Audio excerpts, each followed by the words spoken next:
aku ini hanya orang kampung, hidup memang tak mewah, tapi ada caranya. Ayo sesok, jangan tinggal semayang, jangan tinggal agama. Mari kita ngaji, biar kita kau pandai, kena ikhlas ke diri, baru ilmunya berkah. Ilmu kena lama, roti odong mana, walau banyak cabaran. Dengar umi abang jangan hidup melawai, hormatlah mokbok kita sampai kau hari tua. Moga umi abah lah mok bero kita jak kecil lagi. Lagu ni penuh dengan banyak nasihat, marilah saing-saing kita pakai amalkan. Jangan duk dengar saja, ayo kita pakai amalkan bersama. Jangan putus asa, hidup ni panjang lagi. Kejar cita-cita, semua baik saja. Teruslah usaha, nanti kau berjaya, tak sia-sia. Dengan ibu bapa janganlah melawan, hormati ibu bapa kita sampai ketua. Kerana ibu bapa yang menjaga kita dari kecil lagi. Lagu ini penuh dengan banyak nasihat, marilah rakan-rakan kita semua amalkan. Jangan dengar saja, ayo kita semua amalkan bersama.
Assalamualaikum warahmatullahi wabarakatuh.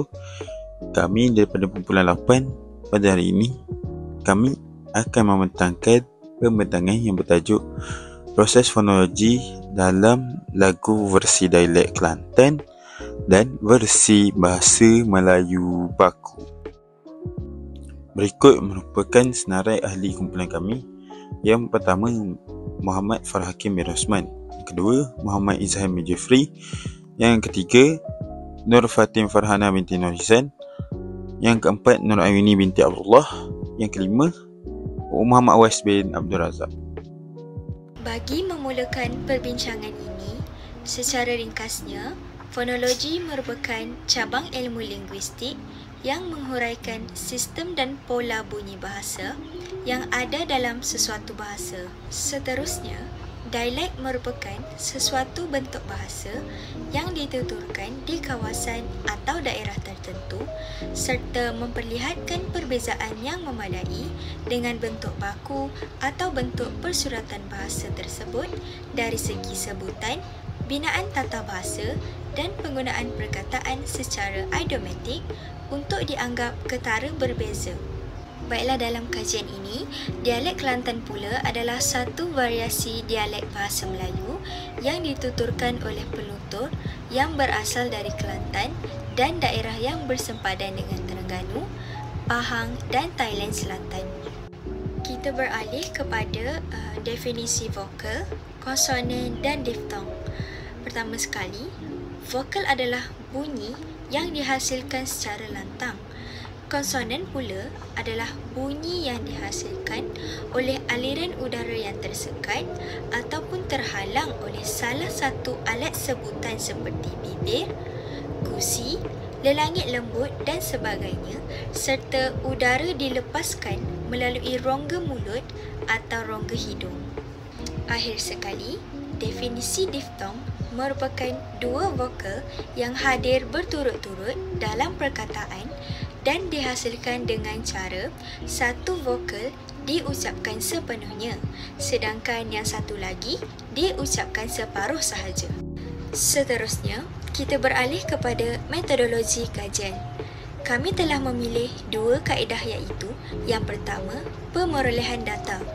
Dalam kajian ini, kami juga menggunakan kaedah rujukan perpustakaan bagi mendapatkan maklumat lanjut tentang definisi dan sebagainya. Metodologi yang kedua adalah penganalisisan data, iaitu kami telah membina jadual bagi melihat perbandingan antara sebutan perkataan dalam dialek Kelantan dan bahasa Melayu baku. Seterusnya ialah objektif kajian. Objektif yang pertama ialah menghasilkan satu lirik lagu dalam dialek Kelantan dan juga satu lirik lagu dalam bahasa Melayu standard. Yang kedua, membuat transkripsi bagi kedua-dua lirik lagu tersebut mengikut bunyi dan sebutan. Yang ketiga, menjelaskan proses-proses koartikulasi yang wujud dalam lirik lagu dialek Kelantan dan juga lirik lagu dalam bahasa Melayu standard. Marilah sama-sama kita melihat lirik lagu dalam dialek Kelantan. Seterusnya, lirik lagu dalam dialek Kelantan yang telah ditranskripsi. Ini pula lirik lagu dalam bahasa Melayu standard.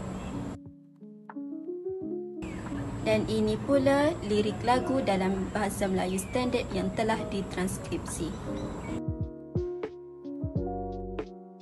Proses fonologi yang pertama ialah nasalisasi ataupun penyengawan. Nasalisasi atau penyengawan merupakan artikulasi tambahan yang berlaku pengaruh daripada proses penyebutan bunyi perkataan yang mengandungi konsonan sengau yang diikuti oleh vokal. Jadi, lambang penyengawan ataupun nasalisasi anda dapat lihat dalam slide tersebut. Lambang macam ni.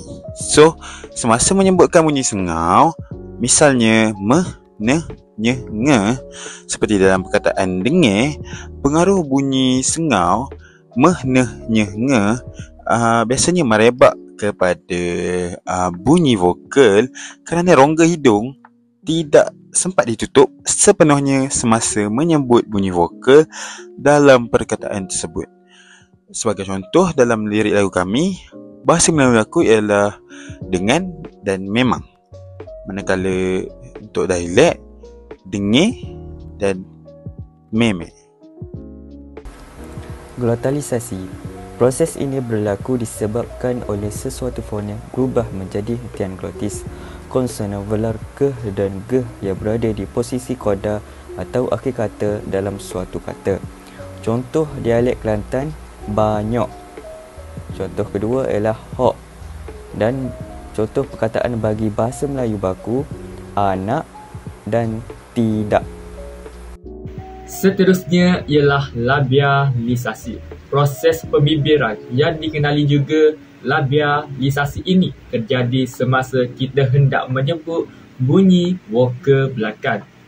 Proses ini dapat dilihat apabila kita ingin menyebut bunyi sesebuah konsonan seperti te yang diikuti oleh huruf vokal belakang u, o atau o.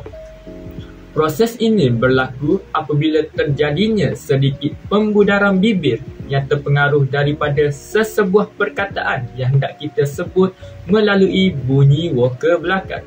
Sebagai contoh, bagi dialek Kelantan ialah ilmunyo dan bahasa Melayu baku ialah ilmunya.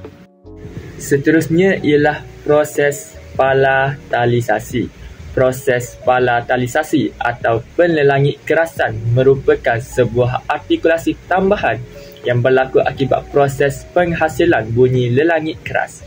Proses ini biasanya terjadi apabila hadir huruf n bertemu dengan huruf c atau huruf N bertemu dengan huruf J.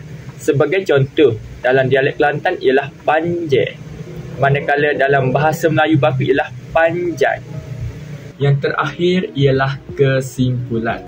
Secara keseluruhannya, terdapat perbezaan yang sangat ketara bagi dialek Kelantan dengan bahasa Melayu baku.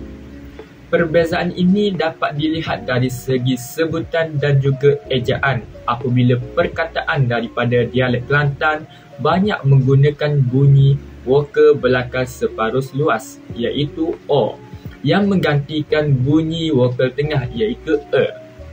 Perkataan atau sebutan daripada dialek Kelantan ini sering dipendekkan sehingga mengubah atau menghasilkan perkataan yang lain daripada bahasa Melayu baku.